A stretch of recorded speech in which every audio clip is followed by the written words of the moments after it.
biduane. Nah, dek. Mbak Mimin. Yo, biasa. Mimin kaya ngapa? Aja dipleroki larase pelok, monggo.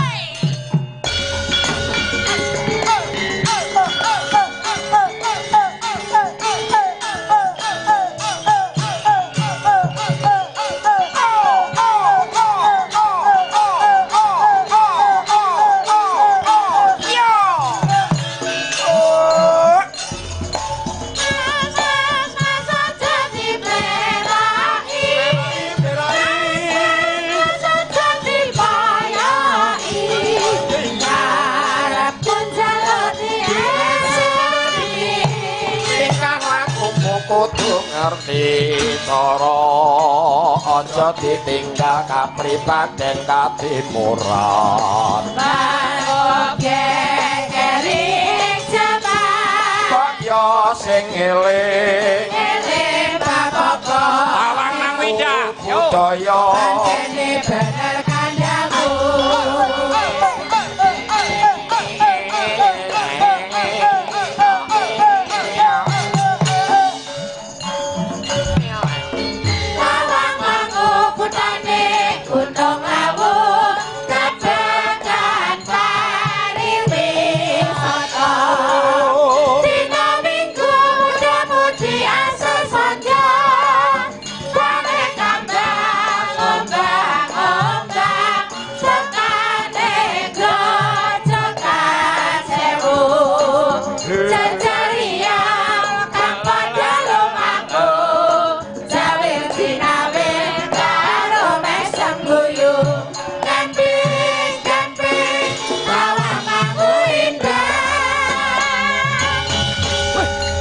Assalamualaikum Mbak Mimin, Mbak Apri. Waalaikumsalam Mas Petro. Assalamualaikum Mbak Mimin, Mbak Apri. Waalaikumsalam Mas Bagas. Jan, aku yang ngeri nyawang adikku genduk princes Aprilia iki bocah wadon dasare ayu. Kandhani. Gandes luwes merakati. Waduh. Nyawang sembah nuwun Mas Gareng. Nek nyawang Mimin piye? Wek. Wong kok leladan anane Apri anane Mimin.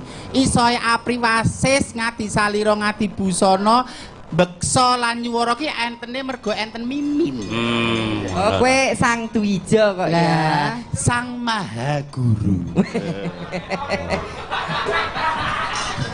Anu Sang Maha Kesa. Sangat. Pri. Hei. Lho, nek arep golek tus dalange ning Kabyeh. Halo. Nah. Cawas ana Mas Hari. Hari.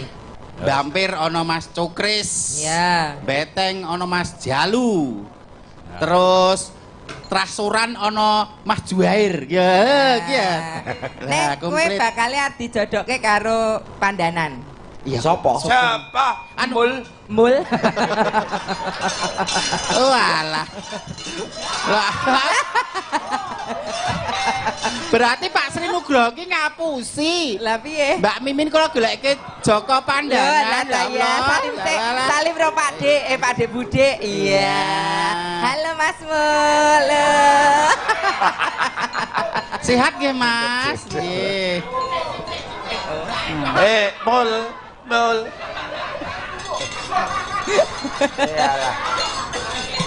Op, dados panjenengan menika kala wingi niku ngebang-ebang kula badhe dituke piyayi Pandanan niku menika to, Pak? Oh, alah. Ya pancen kabeh kuwi seneng judone. Nggih. Nek kowe ra anu kondang ki saiki iki numpak mobil. Dhisik iki ya, wis mesake. Sertifikate pun tambah lho sakniki. Tambah. Tambah piro Le? Ya melu seneng. Lah kula tambah kalih melih. Oh, iya. Sertifikat vaksin niku lho. Oh, tak kira ki sertifikat. Berarti ngene, Min. Pripun? Sing dadi tumbak cucukan ning kecamatan iki kowe, Min. Kok saged? Lah kok ngerti Pak Camat kok nak Petro urung vaksin iki mesti kowe. Sinten kula kok kula nek kon tumbak cucukan iki jenenge jiwa kula nek jenenge kon ucuk-ucuk niku nyun sewu nggih. Arep wujud kula nek kon ucuk-ucuk wegah nek fitnah malah kulino. Nek Mas Petro kok divaksin, ya memvaksin to ya. Iya to. Delalah aku ki diampiri Pak Camat Karangnangka. Nggih. Yo Pak Dalang nang gone Mimin ku dijak mubeng-mubeng nang Pulau jajan. Aku ya manut ae to, Min. Nggih. Min. Nggih. Aku terus dijak numpak mobil. Aku dindeke nang sektor. Lajeng Aku lho kok do antri iki ngopo ya? Aku kaya pesakitan kae. Ditutupi mripatku aku disuntik cus ngono. Divaksin itu. Sakit mboten, Pak? Mboten. Lah panjenengan kok ya ora tertib ya kudune ngoten niku rasah dian wis spontanitas jadwalipun langsung mlampah ngoten mawon. Nek dhewe nek disuntik kok Mas seneng ya, Le. Ya anu kok nyuntik bagong kuwi. Sakmene iki tak senengi kabeh lho priyaga-yaga. Ning ana yoga susupan iki lho. Sapa? Bagong grup ki lho, Bre. Susupan to kuwi. Iki aku nek mung nek ra ning Bolopret nek mung petang sasena ning ya ora apa-apa wong seniman ki akeh digelar ya. Kosek Min. Kok dionekke susupan iki piye? Lah nek yoga resmi ra mesti ngagem seragam pethak. Lah menika mboten kok. Lho ya yoga bintang tamu kok. Biyen. Apa iki ning kene iki arep streaming apa ndek karep liya jenenge aku wanita dewasa rek mung mamang wae to priyaku iki jenenge. Ngerti nek sampeyan ya terus biasane iki lha yo. Jenengan iki Lho kene lho Min. Pripun? Anane pepundenku Bapak Bagong tindak rene iki Nggih. mergo guyupi karo kadang-kadang seniman dalang. Oh alah nyun pangapunten nyun sewu kula ngene persepsi niku sampun klentu Pak Bagong. Ya ampun. Saking pangertosan kula panjenengan menika menyusup ngaten nanging kasunyaten panjenengan pengen guyupi nyun sewu kula sampun keladuk panyokro bawa kula kentu Pak Bagong. Wis ben ditanggapi karo Pak BG. Serpek Mataram maju lho. Ayo Dari pelok.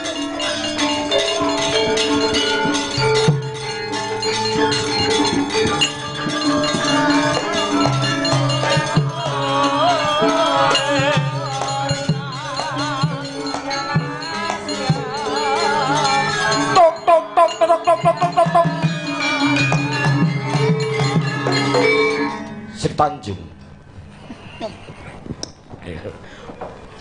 Dadi patih sida paksa Pak D iki. Ora sida paksa, nek sida paksane pas, Sri Tanjunge lek kurang pas. Lah napa kula niku begenggek niku kok ora patus kula ya Sri Tanjung ya kewes Sri. Kowe iki sering ngupit. ya kok nyari sia-sia. Monggo Pak, kula klarifikasi riyen. Nggih. Panjenengan mboten ten Plaret petang sasi niku bukan kok kula mboten gelem mboten. Kula ningali ten YouTube nunggu isine niku Apri Mimin tepuk tangan untuk Sukipan. Ya. Karena penjenengan aset Klaten, Aset jadi Klaten. sudah pergi kemana-mana ke Jakarta, kemanapun pokoknya kabeh sini mau Apri Mimin. Pun sangat viral, alhamdulillah. Jadi rasa ngono aku wedi malah nang ngene yang Ragi mriki kemawon lho. ngono kuwi biasane Kecanipun blogengipun make gambar penganten Bagong blog menika ngrangkul ngono. Mboten nyun sewu. Nyun kilap kok tadi. Kok penjam menika ngenipun menggari kok kirang wicaksana to Pak Bagong. Pripun? Menawi Pak DBG nek karo Mimin kok kelicatan. Lah iki ngopo? Padahal Mbak Mimin iku nek ora, ditamang lho. aku wis hafal kono anggere nangis terus kilap kok. Terus wah ngono kok. nyuwun sewu. Pripun? Menawi kula sak pejagong tiang kali kalian panjenengan Nggih. hanya 4 mata mbok menawi panjenengan gadah panyokro bawa ngeten pareng sak-sak mawon. Nggih. Nek menika wonten pagelaran lho wonten pandanan lho. Lho, sampean dhewe ngomong lho. Sampean dhewe ngomong lho. Pripun? Tresno ra nyawang kahanan lho. Nah, bener, bener. Sampean ngomong lho. Kanan ya iki walak-walak walak piyayine kok terus digebyah uyah. Lho wong kabeh iki kahanan iki beda-beda kok. Sapa ngerti ki nek pengen omahe dhewe terus mripate merem, Ayak Yai Kakung biasanya buang tilas. Wah, ya ora. Kok dadak klewo-klewo. Upama nggih to, Bu BG iki diapusi saged. Mergo ngeboti putra. Isih ngebot nek kuwoh nyun sewu. Nek kuwoh nek ora ya ora. Wes sing diboti apa terusan? Nek kula nyun sewu, kula sandhapan iso golek dhewe. Ya. Nek kira-kira mung arep dipaeka wong lanang nyun sewu nek kula. Rumangsaku ki kok kaya nek Arep ngopo rumangsaku kaya iya. Ora ngono Mi. Ceritane ki aku di ruda peksa, heeh ceritane aku digondak ning aku kok kita ki. ceritane sing arep ngruda peksa ki sapa? Lah ora diruda peksa ditok-tokke lho. wong kowe iki kok dadak diruda peksa ning dhuwur wit peleme dadi. Lah iki lho saksine. Nggih. Apresiasi terhadap Dinas Kebudayaan Provinsi Jawa Tengah. Ternyata wayangan bukan hanya di Klaten. Nggih, kalau wingi wonten Sukoharjo ndelalah kula ingkang ketiban sampur dan alhamdulillah kesemuanya itu wujud kepedulian Provinsi Jawa Tengah dalam hal ini Dinas Pendidikan untuk membangkitkan kembali budaya kita wayang kulit walaupun dengan keterbatasan dan protokol kesehatan dan yang macam-macam itu semoga tetap meremboko dan tetap hidup seniman dan seniwati kita. Tepuk tangan. Aplaus buat Disbud Parpora Jawa Tengah. Iya. Karena itu semua menjadi embrio Mbak Sukipan. Dados ini nek mboten diwara-ware ngeten iki mungkin sing nanggap niku pun do wedi. Do keweden. Wedi nggih. Sebetulnya instruksi menteri sudah jelas. Diperbolehkan dengan kapasitas tertentu dengan jam-jam tertentu. Kalau memang itu sudah menjadi tradisi, lele ki arep ruah gitu. Arep nyadran. Nah, minimal bisa dilaksanakan. Upama nyadran ki biyen tekan jam 3 ya engko dilekasi bar isya. Ngampe sak jam siji rak pun lumayan. Durasinya itu sama, cuman yang penempatan jamnya yang diatur wekdalipun. Terus niki memang kula pun matur kali Pak Nuk. Pak Nuk niki pripun seniman. Dalang-dalang niku sekedap mle badhe ruah. Nggih to. Ruah niku panene dalang Klaten. Mungkin nek ngantek mboten iso ruwahan niku gek terus do mangan apa lho, gitu.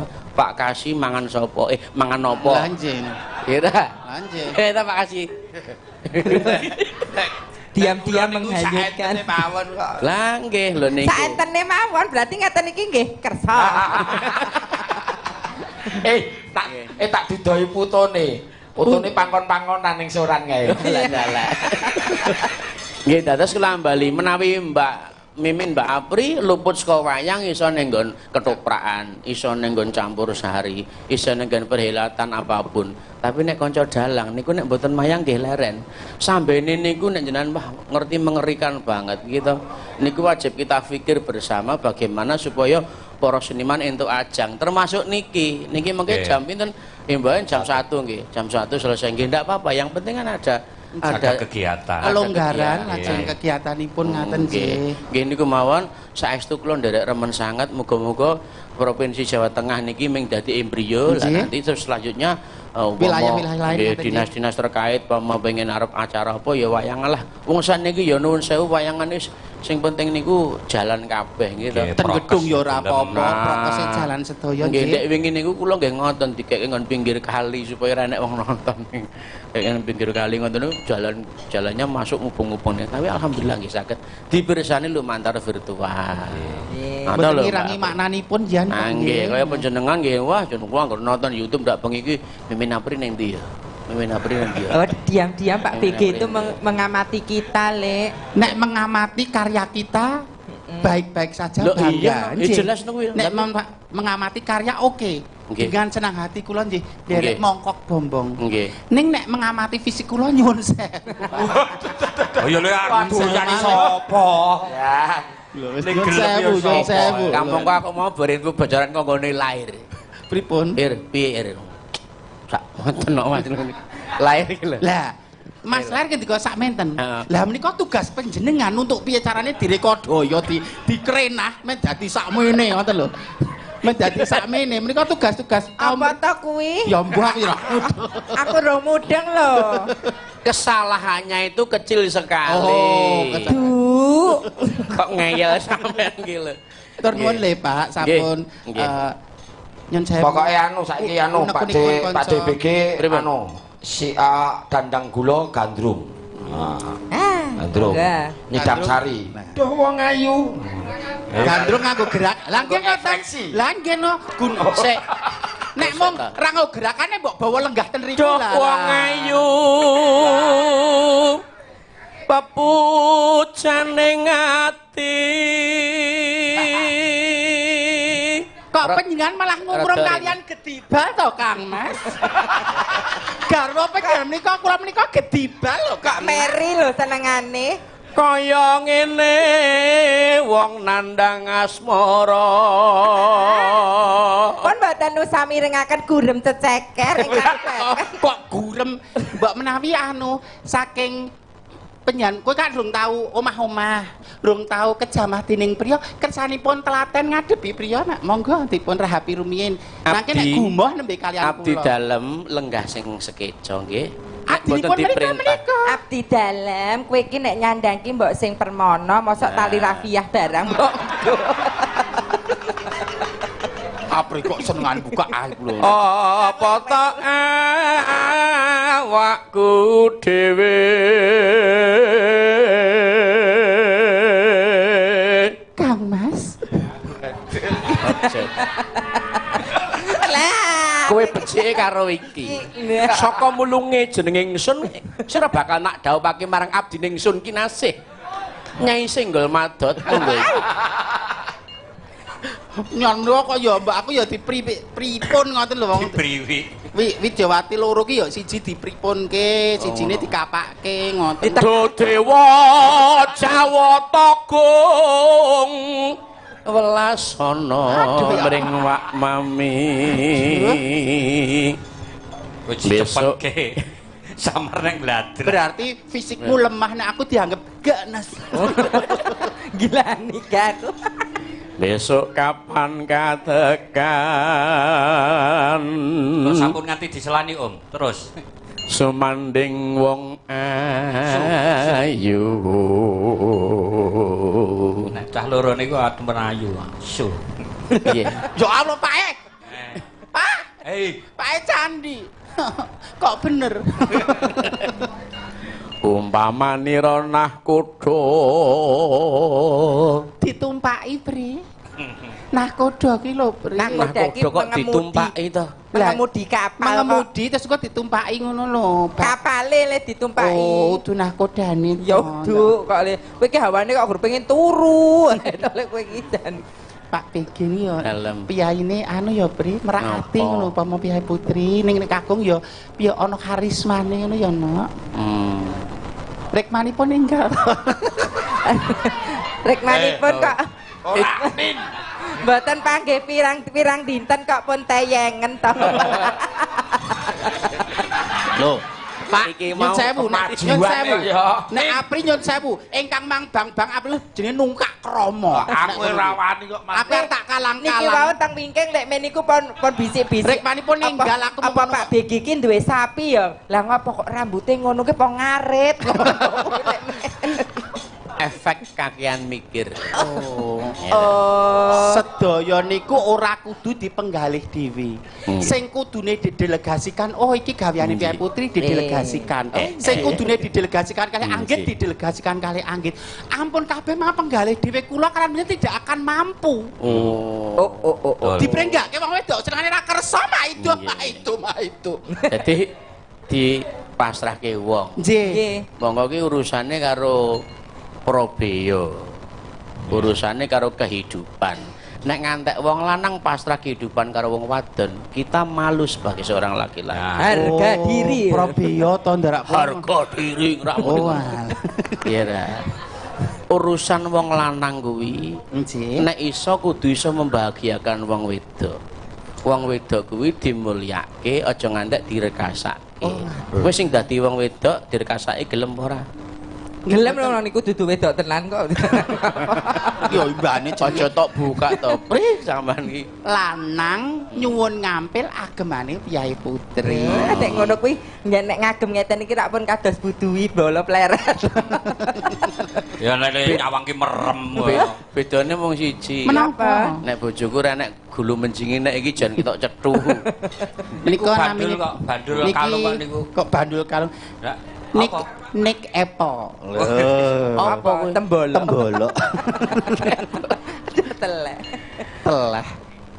Umpamane ranah kuda tanpa prau sasat sarah ing jalatri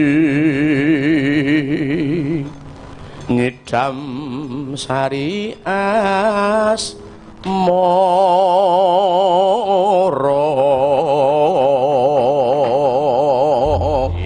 namung nitip seweling sekedhik mawon para kadang dalang dalam menghadapi situasi seperti ini kita senantiasa harus satu menjaga persatuan kesatuan kegotong royongan gitu ilang covid niki lan botene gumantung ten pribadi kita masing-masing. Bapak-bapak aparat keamanan dinas kesehatan itu hanya mengingatkan dan menyarankan, tapi sepenuhnya terhadap menghadapi dunia covid ini awake dhewe. Nah awake dhewe terbiasa dengan oh iya memang sekarang kehidupan seperti ini gitu. Iki wis wis dadi gawean sedina-sedina Mbak Apri. Dadi nek misale awake dhewe wis kulino nganggo masker, engko arep metu ki engko ranggo masker ki koyoke risi ngono lho. Sampun adaptasi. Nah, spontanitas nggih. Yang penting ditumbuhkan dari pribadi kita masing-masing. Nek pun ngoten niku, insyaallah dengan kegiatan apapun saya percaya Omikron ora bakal teko. Kalau kita tetap patuh dengan apa yang menjadi anjuran pemerintah. Konsisten nggih, Pak. Ya, vaksin juga ana to sing padha nyebarke jare vaksin ki enek cipe cair, enek sing enek engko iso nggo ngatur ngene. Itu bullshit, itu bohong belaka, tidak nyata dan itu supaya negara ki saya kisruh saya kero, nggih ta. Jane awake dhewe maneman kudune mulai 24 selawe 26 tekan malam tahun baru jenengan ki kudune wis panen ki malah didek lah. Iki karena apa? Karena awake dhewe ki dikuwatirkan nanti ora apa jenenge lali keputusina ora mudeng kang dadi aturane. Ora kok niate pemerintah kuwi arep nyegaki wong golek pangan mboten. Sing penting insyaallah nanti kalau WHO sampun negasaken bilih 2022 Covid selesai. Ya insya Allah Indonesia bukan 2022 tapi setelah tahun baru Covid paripurna. Allahumma amin. Allahumma amin. Niku mawon sing dados penyuwun kula. Monggo dipatuhi saran-saran dari pemerintah, anjuran pemerintah pun niku mawon. Ben sampean lek iso manggung terus njenengan manggung ya iki dalang-dalang benda payu kabeh. Nggih to. Dadi nggih to Pak. Nggih. Niki anu Man Soco. Man Soco. Dalang ini ki paguyuban Man Soco. Man Soco ini apa? Manjung, Soran, Candi. Anu kula ajeng pindah. Beda melih. Piye? Niki dalang niki 3K. 3K. Apa kuwi? Kampret. Bapakku. Koclok. Nggih ngatur mawon kathah lepat kula nyuwun pangapunten. Karena menika wekdalipun winanci. Matur nuwun. Sing rada gayeng. Nah, lali janjine jae pongke. Ya, yo. Apri. Lali janjine. Mbak Apri, Mbak Mimin, monggo. Iki diaturke panjenengane Raka Mas Sri Nugroho saha bose Demak Mas Dono. Matur nuwun. Iki ngentenono sawerane Mas Dono, Pri. Nggih. Wis dicepake kok iki mau. Yo, kaya ngapa? Lali janjine. Hey! Iya.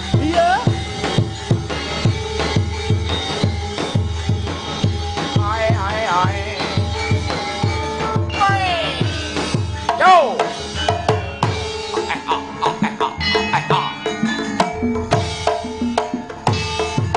Dina minggu sing tak tunggu kowe ngajak neng tawang nangu nganti lingser srengenge ana kene aku nunggu kowe ayo SMS ram balesi yen tak telepon malah mbok pateni. aduh Mul sing jarine. Mangkel aku mangkel aduh iya nek kebathok pipimu mesti tak ciwel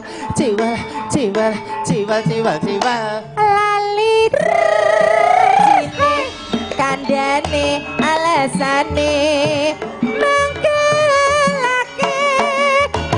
Mbak Mimin sapa wong sing ora gelo gantung dandan kowe ora teko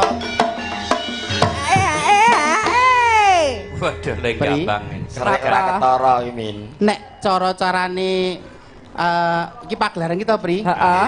Konduktor musike carane iki pengendang. Heeh, mungkin ngendang. Dadi sing nggo conto lidere pengendang. Heeh. Ning nek becik. Lho. Lah iki mah para becik. Apik ning pas bagian aku kok digawe kaya Kreasi kok, kreasi. ya kreasi sujokno nek sindane bakoh kaya aku kotekan iso nyuara. Wow. Nek sindane ra bakoh ora tekan gone lho piye. Ngono iki kudu dipikir. Ya ngene.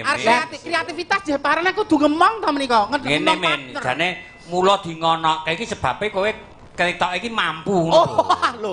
Nek ora kowe ora doan. Linuwe. Linuwe. Tanganmu tangan lanang. Seniman semene iki sak dhuwuring seniman. Dadi kowe dianggap leluhur-leluhuring seniman. Kok leluhur to? Ning iki mah ora mergo anu ora srek karo aku to. Ora. Syukur nek Ora kowe iso nyuwara meneh engko ora suwarane ya Yo, sampe. rasa diajari kok bocah wingi sore lali janji Kono ki master kok mangsane. master kok. Nah, Rol kok. wong kono bojone pegos. Tenane nak. Nek aku sing enak gak gegetakan. Mboten Pak. Janjane kowe nang ngendi? Kelakatmu sakjane priyani.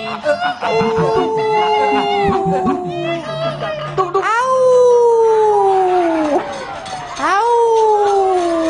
Welut cah bagus. Kowe durung ndek bojo. Ya. Kowe rong tau ngrasake sepira lara atine wong wedok. Nek ra elsine oke. Assalamualaikum warahmatullahi wabarakatuh. Kowe nek kira-kira aja melu-melu, Mas. Aku memang ora wedok sejati. Ning cara perlakuanmu padha kowe merendahkan. Lho, Pak D nesu to. Pak D Bude. Pisan mau Pak Candi ngendika, kuwi kreativitas. Oke, iso tak tampa. Bareng tok baleni ngene mau neh. Tak nampa aku. Aku yo hati. Waduh. Wis rasa nesu no. Nah. Oh iya. Dari Bapak Haji Srianto Jombor utawi Gempol. Nyuwun lagu Goyang Semarang. Ya. Semoga Covid lekas selesai. Ya, Semua amin. sehat, apa gile? Semua dan dapat rezeki barokah. Amin. Sembah nuwun Pak Srianto, Nggih. menika Pak Haji Srianto. Nggih. Paring sawer 7.000. Alhamdulillah rabbil alamin. Ben ra nesu wae. Iki udu nggonaku nggone kanca-kanca. Aku mung gawake. Dienggo bobok, dienggo bobok. Tukon bobok, tukon pilih, laris. Malah amis no. Kok amis. Ora Anu ana sing mriki amis. Mbak Mak Cici nggih Kang Ngasto sempet. Nggih, anu Mimin Apri. Nggih. Iki uga ana WA saka kadang-kadang kawula Mataram. Nggih. Iki nyuwun lelagon sripat-sripit iki apa? Ngimpi. Iki ngono kok sripat-sripit. Iki Pak Permadi. Oh, HP Kujo Tejo. Nggih, dadi iki anu nok, iki dintekke sik iki mau, terus kok goyang Semarang sing kintong ngono ki ta? Iya. Ayo dilanjutkan oleh tintek kese. Anu ya Ayo iki khusus Mimin iki. Nggih. Khusus Mimin. Nggih. Apri meneng. Nggih. Ora meneng dupak. kanca-kanca Waranggono nyun sewu Pokoke nggih. kanca-kanca do meneng kabeh. Iki mung khusus Mimin. Kersanipun kualitas Men vokale Mimin menika Men cetha. Bu Tuki nyun sewu nggih Bu, kersanipun vokal kula niku menjilo. Mas Jarwanto mikir rada dianu Mas, cetrumke Mas. Kok disetrumke ini. Ya. Janjane kowe nang ngendi? Gelagatmu sajak nyupriyani. Atiku suwujana. Kowe kencan karo wanita liya. Apik lho, Lek. Gek iringan kok iso gumyak. Iki Iso sigrak, sigrak ngono lho. sigrak semangate kanca-kanca. Pak Sri Nugroho pun kondur dereng. Lah arep apa? Pak benjang nyun sewu. Menawi paring dawuh kalian kula nyun sewu. Jang konfirmasi rumiyin. Konfirmasi babakan apa? Pokoknya Yoga-yoga menika ker kalian kula napa mboten? Apa mong gadadek aku bekakak ten riki napa jenenge kok? Iki mau sing marahi anu lho Pak Bagong Grup Channel lho iki mau. Pak BG. Panjenengan badhe ngrusaki Rama napa damel endahing swasana? Nyun sewu. Apa dikira nek didudutke dompet terus kula gage-gage nyun sewu. Mboten kula. Wong Mimin ki suwe eneng kok kuwi kok. Kok dipameri didudutke dompet ngoten. Gatel lek kuwi. Rumangsa napa rumangsa panjenengan nek ketutupan duit ngoten terus kula terus mendo. Ya. Lah sing arga-argake duit ki ya sapa? Lah ngene mau? Gatel kok Pak. Oh alah. Pak, benjang nek paring dawuh dipun konfirmasi rumiyin nggih, yoga-yoganipun ngemong Mimin apa mboten? Apik nek ra glisah ngemong. Lho angel iku nggon ngemong rasa niku lho Pak. Jadi kan kula dukani lho Pak nek ngeten terus berkelanjutan. Sing akon Mas Rinto jare. Ya Allah. Ora kok enenge kok mung emosi ae.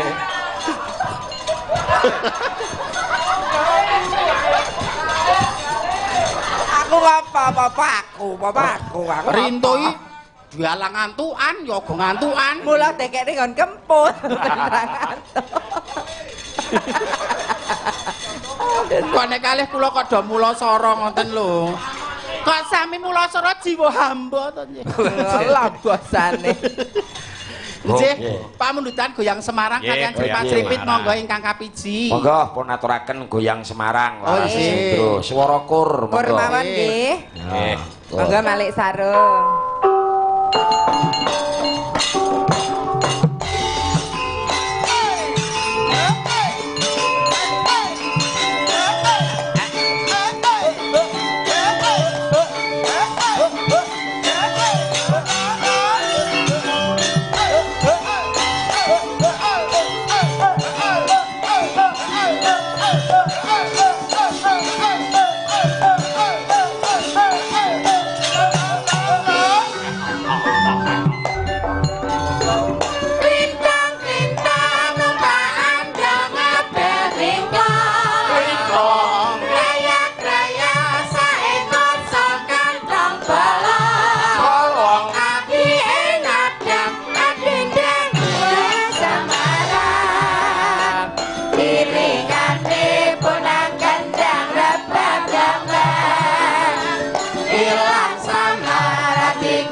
Kaya nyempali bonggol.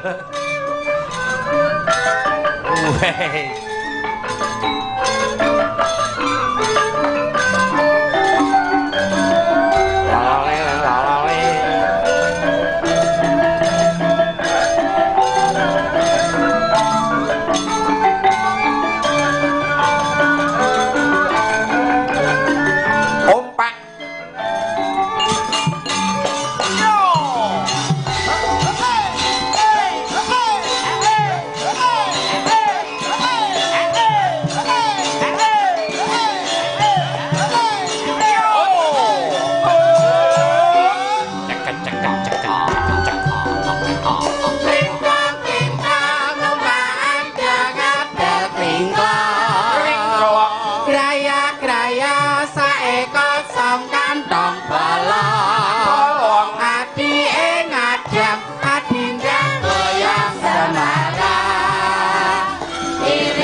Diaturake le, Truk. Nggih. Pamundutan Bapak Haji Srianto. Nggih, saking Jombor. Sampun, Pak. Kurang genep yen to panjenengane Mas Sri Nugroho durung kepareng.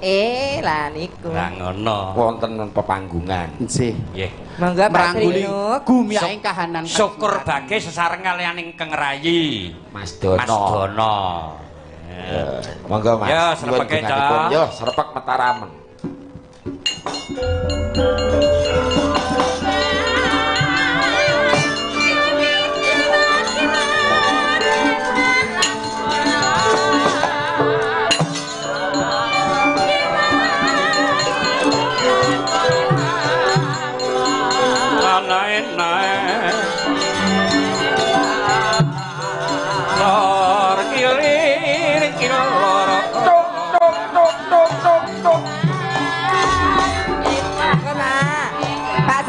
Monggo. Pinarak Pak Dono monggo. Monggo Mas. Lagi iki. Monggo. Menika nderek mangawi bodya rencang-rencang para seniman seniwati. Lah ya ngono itu. Mbuh sak esone sing penting wani maju. Lah. Ulang-ulang aku kuwi Min. Oh nggih. Mas Dono iki ulang-ulang aku. Oh. Siswa panjenengan menika. Mentale dadi jas. Oh, ngaten. Kowe nyerateni Mas Dono, aku tak nyerateni Pak Sri Nugroho. Ngono. Monggo Mas Nuk menawi Pak badhe paring dawuh. Paring pangandikan. Menika Bapak Kapolsek taksih kepareng lenggah. Tasih karangan saking Bedan Ramil. Dan Ramil ugi taksih kepareng lenggah. Ngamanke Mimin kalian Apri nggih Pak. Kowe dhewe ae aku. Pak Kapolsek betul sempritan boten Pak. Mang semprit Pak niku Pak. Ya ampun. Trauma mengke. Kula pun gadah sempritan dhewe. Kaya mukmen wae disemprit. Monggo Bapak. Oh Mas Rito pengen nyebut. Nggih, matur Bagong. Nggih. Petruk Gareng. Nggih. Wonten ing dalu menika memang napa nggih anggenipun malam Jumat wage kala wau niki ngestake dawuh saking Mas Gangsar ingkang napa nggih nandang rejeki. Nggih. Lah menika kados kalau sampun saged gumejeng panjenenganipun Mas Gangsar lah menika dipun disengkuyung sakali rencang-rencang supados menika menapa ing dados pikantuk ganjaranipun saking Allah mugi-mugi paringana enggal kasarasan. Amin. Amin ya rabbal alamin. Wonten dalu menika dipun hibur kali Mbak Mimin Mas Apri. Lho. Mbak Mimin Mas Apri. Bentar Mas. Enggak no gobok Kewalik Mas Nugroho. Ora kewalik. Leres. Nak emas nggih ta Mas, iku emas tulen. Mas Tulen. Ngertos mboten tulen? Tulen asli. Asli. Dibuka asli. Mas. Mas. Nek Mbak nak artis. Oh. Bingung Mas, do bingung nggih. Bingung. Dadi nek pas dadi artis kuwi Mbak. Nah. Nek dibuka Mas Tulen. Oh, dadi kowe iki ya tetak to, nggih anu to. Kaya tekan kono ki lho. Dados nika kula nyuwun sewu. Kula kok napa Mas Sapri, Mas Mimin. Pokoke nek Mas niku Sugimin. Yes, kabeh padha. Lha iki pesene adol lho aku Mas. Lah nggih. Pesane pira wulan ya niku. Aja dangu wong. Lah. Ibarate unggah-unggahi sik akon aku iki. Ibarate ngebun-nebun enjeng haji Jawa sonten sik Pak Nugroho kuwi. Ngantos wis pokoke napa-napa kula tak tindak ten Pandanan. Lah menika berkah sedaya warga wonten ing Pandanan nggih.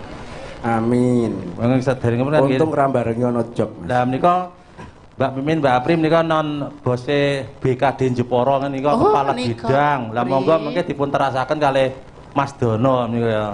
Bose saka Jepara, Bri. Selajengipun menika kula pasrahke adik kula Dono, kajenge mengke ajeng bawa, lah bawane kathah nika. Oh nggih. Nah kula nyanyi dangdut marahi kula. Oh nggih. Oh nang dalem ki cekelane gitar kok.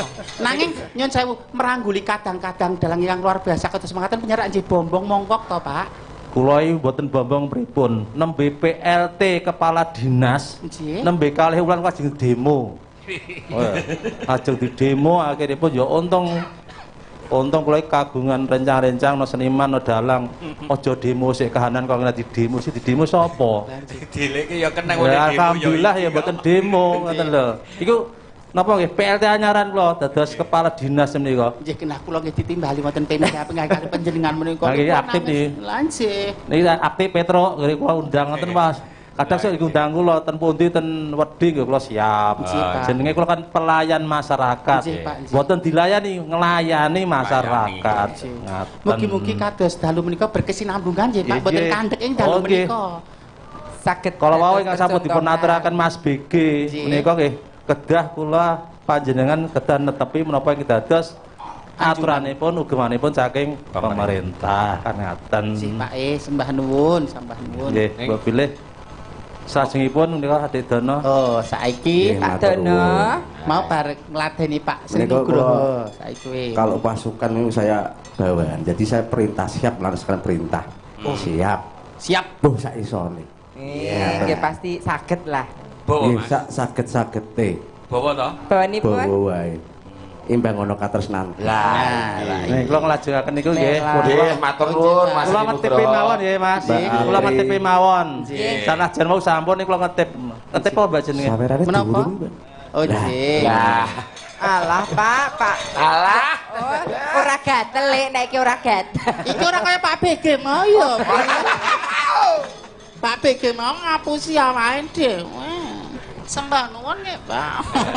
Alah, nek ngono le dimanis-maniske. Sembah nuwun, Pak. Benjang sak wanci-wanci wonten wekdal. Nggih. Ya menika kadosipun Mbak Mimin, Mbak Apri itu jarang wonten Demak. Lah, kok payoke kowe Min. Dadi payoke ya sekali-sekali dolan nang ngene Demak. Mbuh piye carane? Mas Dono, panjenengan sampun ngendika to, kapan-kapan tak jak ning Demak. Halo. Terus panjenengan sampun niat saya menika sampun dicatet malaikat. Catet. Nembe niat menika sampun catet malaikat. Ning nek niat elek durung dicatet, niat apik pun dicatet kesanipun apa meneh diterapkan enggal-enggal disegerakan. Amin. Oke Mas Luang lek cepet mawon Mas. Margi Mimin niku lek. Apa Lek napa lho Mas Petro? Lek dadi ngantek. Saben dina mung ngalamun. Ya gamelane dhewe ya ora bero. Lali lho aku Mas.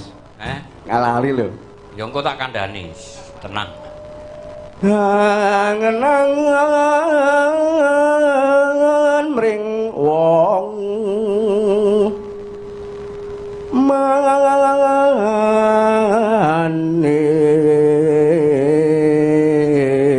manis Nana. harap urip bebas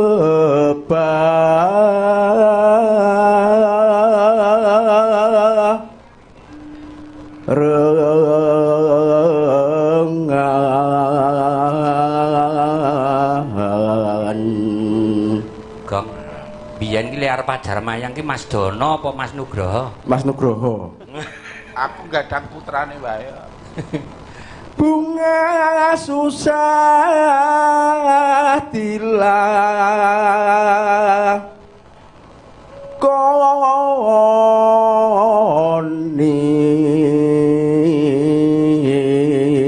koni Mas Dono, dalem. niki bawa niki ya kesenengane gangsar. Oh, Mas Gangsar tasih mboten? Wonten pondokan. Legah nang pondokan. Istirahat. Ki nek bawa Apa teko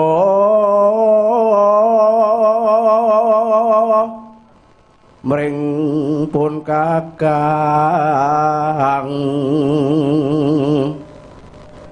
hati kurang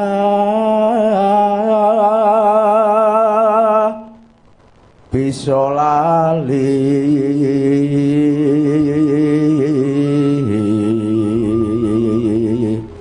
Menika ugi pamundhut saking Raka Mas Ngadino Pondok Wungu Permai Bekasi. Pas. Hadir nderek wungon. Nggih, delalah pas Pak ya.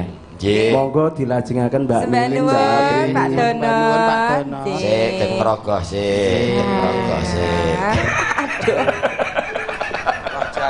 Ngapa kok kowe? Janipun mboten kedah. Wong Ya. jeneng Tenang. wis diparingi karo Pak Sri Sembah Mulyani nggih ora kudu. Pak Dono, ngapa? anu to? Pak Dono ninggali to? Nggih. Aduh, jan kebangetan Mas. Kok kebangetan pripun? Kowe iki jenenge ngremehke. Ngremehke. Mimin Apri ki apa-apa duwe kok pira? Lah iya, ngarep kok ora. Anu nduk kancane Sriwati akeh nok. Ya. Ya monggo nduk puput apa sapa nderek. Ya nduk puput terke. karo nduk Sinta. Nggih. Jumeneng alon-alon monggo. Ya, Wah, Wah, lah kami. regunuk. Menapa menika pesindenipun menika syaratipun kedah bobotipun 20 gangsal pinggah ngoten nggih. Lah kuwi sing siji cething siji tumbu.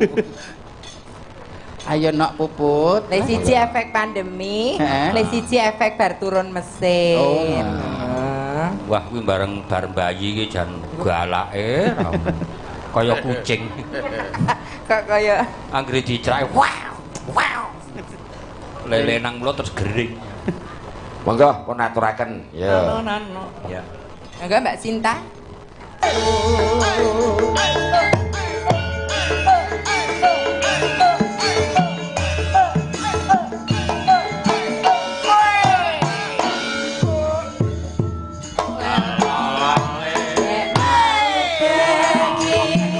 Terus montang-manting tanpa turu atiku tansah klisian amarga eling kumpar sumandi mutiara teteke banjir kuning aduh mangene romansaku teko karo milih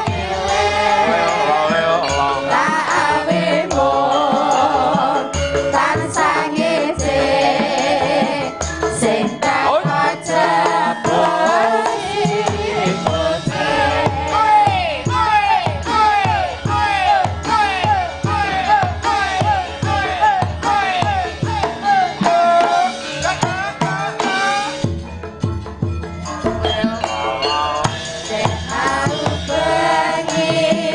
terus montang-manting tanpa turu hatiku tansah klisian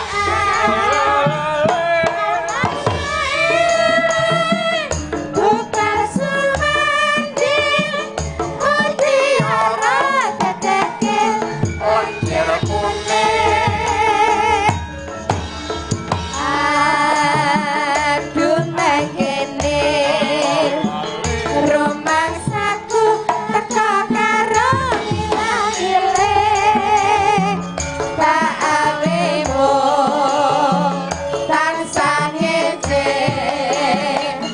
sing teko jebul siku sing Matur nuwun. ndah nuwun. Ala lho Dek Simaki yo. Makasih sayangku. Ditmu dhewe to nduk ora nyun pake to, Nduk. Buke Bu Duwi. Oh iya wis. Duwe ya rumangsane. Ya padha wae. Apa? Ora nyun pake ngono lho jenenge bocah kan ya kreatif kae. Lah nek nyuwun pake ngapa? ya beda ora tekan. Kuanen. Mangsaku kok le. Lho ngono iki lho, Nduk. Nek wong omah-omah ki nek sing kakung keket, sing wedok kudu lempar. Lho, sing kakung nyun sewu nek ngendika akeh, sing putri kudu lerem lho. Wong ngono kuwi kekancan berkesenian ya ngono. Nek sijine kancane kenceng banget, sijine kudu sing kedem-demi ora malah gawe suasana sansaya sing ora prayoga ngono, Jas. Pak Biki yang ngono kuwi piye kan yo gedereng terus Pak Biki iki. Gedereng ning apa? Gedereng ndang piye carane berkarya dan berkarya terus. Oh iya, karyane yo akeh kok yo.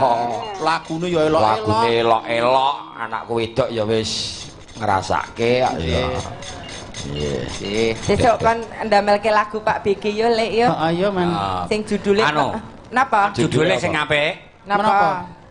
Banci Kelambrangan. Ya mboten kok kelambrangan.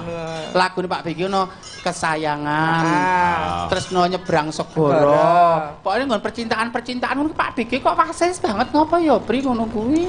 Pengalaman karo Bu Duwi ya. Ya Allah, pengalamane karo Bu Duwi. Ning iki anu, Pri. Pripun? Pak Biki iki akeh ngarang lagu. Napa? Ngidul ngetan bali ngulon. Ditakon. Gawa becak cilik ae. Aku nang nggon status iki aduh mesake bule iki nganggo becak cilik ae. Nek nyoteng Om BG dhewe ya nggih ra apa-apa. Nggo hiburan. Nggih nyun dawuh menika Mas Petro. Menika wau wonten pundutan saking kawula Mataram. Nggih Pak Permadi. Nggih. Ngersakaken lelagon menapa mawon monggo. Nggih, monggo. Lagu menapa mawon apapun nggih. Sampun Nyepet ngimpi rak ya kesuwen. Lah nggih Waraden Waranggono monggo kalian lenggah mboten napa-napa Butuki wonten Mbak Cici karo kancane dhewe nek wayangan tekan Sragen ka sapa nduk asmane? Mentir. Pun mboten enten Bu Mentir kok. Nek Sragen ki Bu Mentir. Oh. Klaten ya duwe pesindan sing ngono kuwi. Sinten? Yo Ngadinem. Mbok Neco Kris. Ya dibalik larase Slendro. Menapa Mas Gareng? Lah ya apa sing lagi moncer iki tak lagi apa kae podang kuning. Podang kuning. Mas Bagong apa kabar? Mas Bagong. Mas Bagong. Lagi topo bisu. Mas Bagong. Eneng apa Cahayu? Ndit. Menapa kalian panitia mboten disamektaken es teh? Iki nyirek es teh. Ora kok miniki aku wis tuwa dadi nyirek es. Nggih. Tromose malah sing ora. Tuwa. Oh iya. Tuwa tenan lho min aku san. Pinten to? Oh pensiun. Iya. Nggih sakniki kanton. Mula kowe aja celewa-celewu karo aku saiki. Aja jarak. Aja jarak. Berarti pun masuk kategori gagrak lawas ya. Iya wis arep temu wong. Kok ijek dadak arep temu wong ngoten kan arep dadakan kok menika. Lho ya boko sithik dikurangi sing brangasan. Oh hebat. Aku turu kowe kok min. Kula ngipun kula selehke kok sing bangsane ngreridu niku. Ah iya. Priya-priya sesuk kruduk peksa pun kula singkirke HP-ne nomere pun kula rusak kabeh blokir WA-ne. Malah ada rusak sak HP-ne didol. Monggo. Langsung nggih. Langsung ki mawon. Irama Sragen. Nggih, kawiwitan Mbak Sriati, monggo. Sugeng kondur Bapak Kapolsek Karanganem, ugi Bapak dan Ramil. Monggo, ya. Monggo Mak Sriati.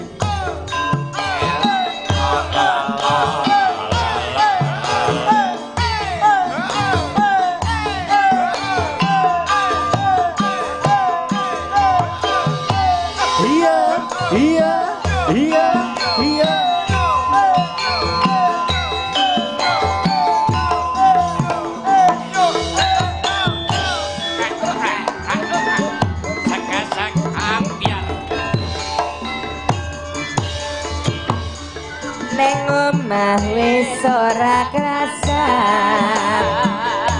keluyuran goleki sing tak sayang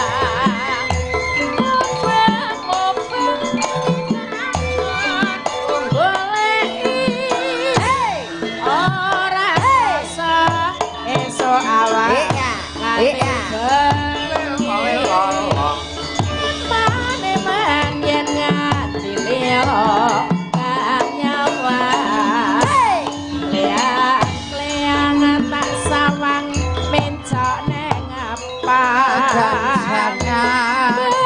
jangan tak rindik sapa katon sarwe ngoceh dheweke ngalih pencok tak sawang mbok aja ngece udah kuning agawe pikirku kombe seret ireng tak sawang tambah manise bunga yen klakon nyanding sirah ayo yo gampang ati buka diwang liyan yen simut yang andutut ati kepranan ora manduk ati kusan saya tak seranane son pikat ayo yo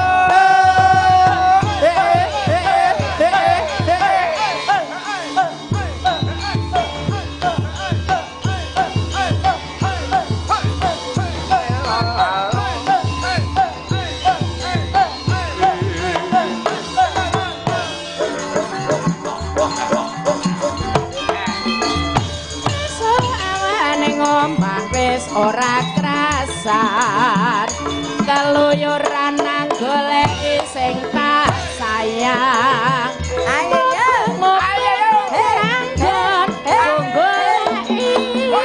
ora koso esuk awak nganti bengi eman yen nganti nyobang awak kleang-kleang tak sawang mencok neng ngepang jangan tarine sapa kaduwan sawi ngoceh dheweke ngalih pencok hei kae tak sawang bojong ece modang kuning gawe pikirku seret ireng tak sawang tambah manis bunga yen lakon nyanding sirante gak gampang tak doa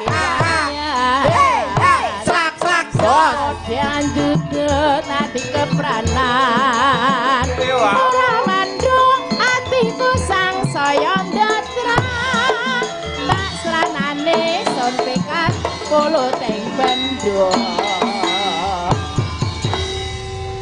cokre sing garap pesinden wah ya sejune kok Setiati ayo kudune ngono ki irama semono ki kudune ya karo ngaden wah kowe ngerti bojone mantep anggere joget karo ngadeg ki kaya wong baris nenai nan tak gedug ah malah weh aku agek weh mak pras ki gelem ngadeg to iki ya dangdut napa kersa Pak menika gelem lanjut iya nek dangdut kae lagune apa Min?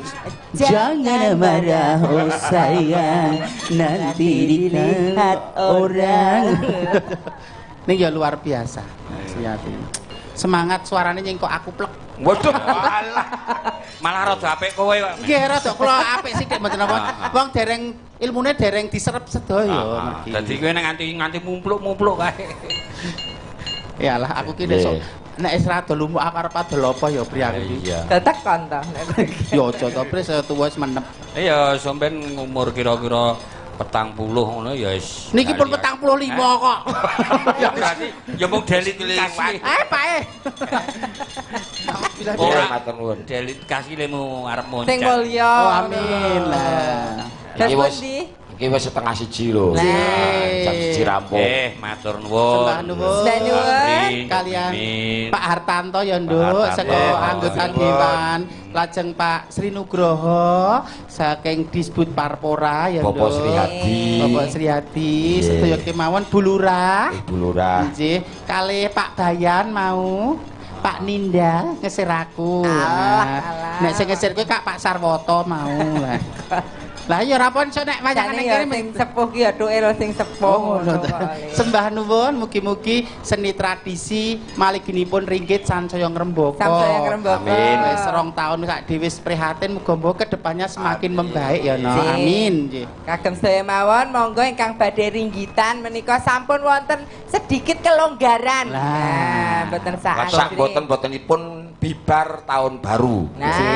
monggo menika dipun obral menika dalange murah-murah ingkang padatan ruahan monggo ruahan malih heeh to no ya engko pomone kudu sak kesehatan nek kudune sak RT utawa sak RW ya ora apa-apa ngono lho pokoke tetap mematuhi 3M mencuci tangan menjaga jarak memakai masker mengurangi mobilitas dan mengurangi kerumunan ya nak nganggo masker ki akeh gunane kejaba dinggo apa jenenge melindungi mulut dan hidung dari virus ya gawe ganteng Mas Weluti saplai maskeran ganteng mergo ora ketok ya makasih ya matur nuwun matur nuwun nggih yo